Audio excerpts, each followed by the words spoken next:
आजादी आजादी अरे हम लड़के लेंगे आजादी अरे बात से आजादी पूंजीवाद से आजादी अरे इंडिया घाटा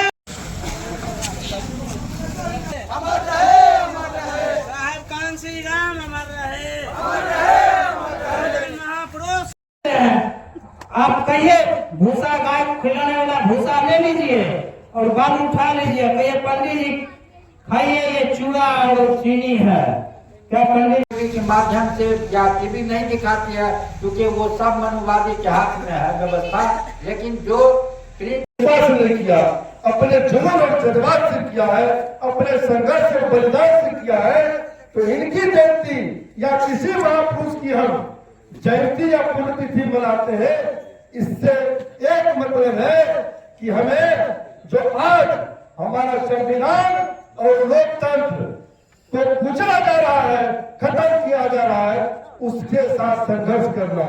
जयंती मनाने का मतलब है जो हमारे बहुजन बहु बेटियों की हत्या हो रही है, बलात्कार हो रही है, सताए छेनी और हथौड़ी, जो एक छेनी हथौड़ी साधारण सा बड़ा सा उस समय का इक्विपमेंट नहीं था। उस छेनी हथौड़ी खरीदने के लिए भी उनके पास पैसे नहीं थे, साधन नहीं था, विश्वास नहीं कीजिए था।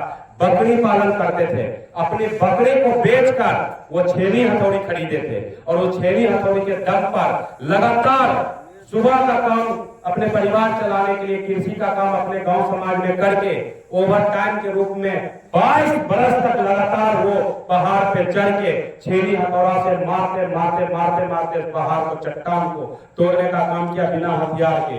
वो चट्टान जब टूटता नहीं था, गर्म पानी का इस्तेमाल करते थे। गर्म पानी से चट्टान पे दीजिएगा तो दरारें आएगी, उस पे हल्का चोट लगेगा तो टूट जाएगा शीशा की तरह। गर्म पानी का इस्तेमाल कर करके चट्टान को काटते रहे लगातार। 22 वर्ष तक काटने के बाद एक सुगम रास्ता बन के आया है, जिसको दशरथ मांझी द्वार के नाम से जानते हैं आज के डेट में। और उनके लिए आज उनको कई पुरस्कार और सम्मान दिया गया है। इसके लिए आज इनके बनाए गए रास्ते के कारण आज गहलोत घाटी का जो घाटी था उसका भी जीवन परिवेश जो है अब सुगम हो गया है। हम लोग की तरह आपस के समान जिंदगी जी रहे हैं, रह रहे हैं उस समाज से आने के बाद। तो मेरा ये पूरा बात बोलने का उद्देश्य यही है, अगर आपके अंदर अटूट विश्वास, दृढ़ निश्चय और आप ईमानदारी से काम करते हैं, जिस लक्ष्य को आपने बनाया है, लक्ष्य छोटा पड़ जाता है आपके साहस और उत्साह और प्रेरणा से आप उस लक्ष्य को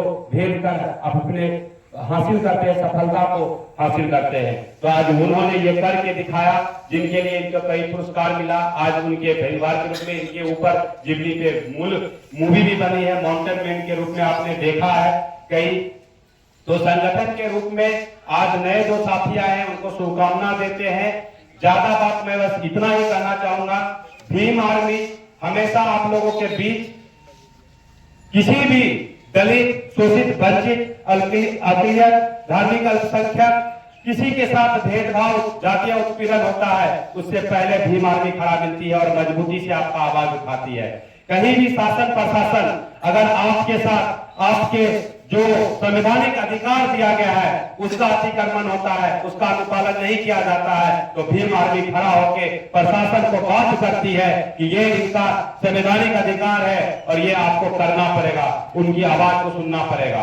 बाबा साहब का देन है कि आज हमारे संविधान में मताधिकार का जो प्रयोग है, मात्र एक vote, one nation one vote का जो उन्होंने नारा दिया था, बताया था कि एक राष्ट्रपति का बेटा हो या एक अडानी अंबानी का बेटा हो या एक गरीब दलित वंचित और खेतिहर मजदूर का बेटा हो, उनका भी मत का अधिकार एक समान होगा।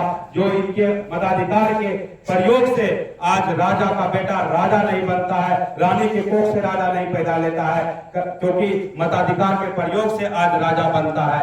आज उस मताधिकार के प्रयोग से वर्तमान परिप्रेक्ष्य में SIR के माध्यम से दलित शोषित का जो हक अधिकार है उसको छीनने का काम किया जा रहा है। अगर अभी आप जागरूक नहीं होइएगा, अपने अधिकार को नहीं समझिएगा, नहीं जानिएगा, आगे आने वाला समय में जो सत्ता हम लोग के बीच में डबल इंजन की सरकार प्रदेश से लेके केंद्र के राज में है, वो दलित शोषित वंचित का अधिकार छीनने का काम कर रही है, संविधान के साथ छेड़छाड़ कर रही है, आपके हक अधिकार को छीनने का काम कर रही है। उसके लेके हम लोग लड़ाई लड़ रहे हैं, सड़क से लेके सदन तक। हमारे राष्ट्रीय अध्यक्ष संस्थापक एडवोकेट चंद्रशेखर आजाद जी हर एक बिंदु पर, चाहे वक्फ बोर्ड का मामला हो, दलित शोषित का उत्पीड़न का मामला हो, सड़क से लेके संसद तक अगर गजरने का काम करते हमेशा।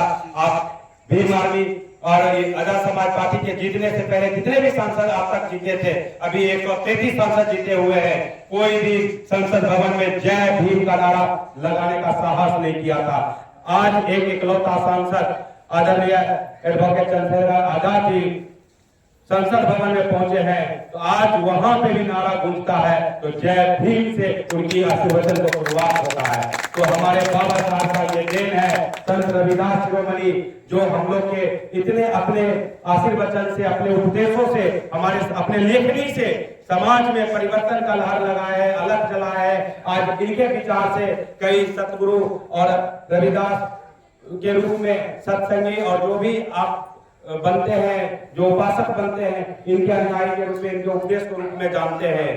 पंडित भया बहुत सारी इनकी स्लोगन है, मन चंगा तो कटौती में गंगा, इस तरीके से कहावत लेके ये आगे बढ़े और हमें समाज को जगाने का काम किए हैं। तो मैं ज्यादा समय नहीं लेके यही सारी बात करूंगा। साथी विकास कुमार आजाद आप हैं, आप है तो विकास कुमार आजाद है। अगर आप मेरे साथ चलते हैं, हमें हौसला आपसे मिलती है। आप चलते हैं, आपको देखकर, आपके ताकत के कारण हम शासन प्रशासन से, चाहे यहाँ के लोकल थाना हो, बेगूसराय जिला के 36 थाना हो, या 5वां अनुमंडल के डीएसपी साहब हो, जिला के अधीक्षक महोदय हो, उनसे भी आंख में आंख मिला के बात करते हैं, तो आप लोग के ताकत के कारण मिलते हैं, संगठन के ताकत के कारण आप लोग के बात को रख पाते हैं, जिससे हम लोग की बात को, मैं पिछले कल की घटना को बताता हूँ। एक सहनी परिवार से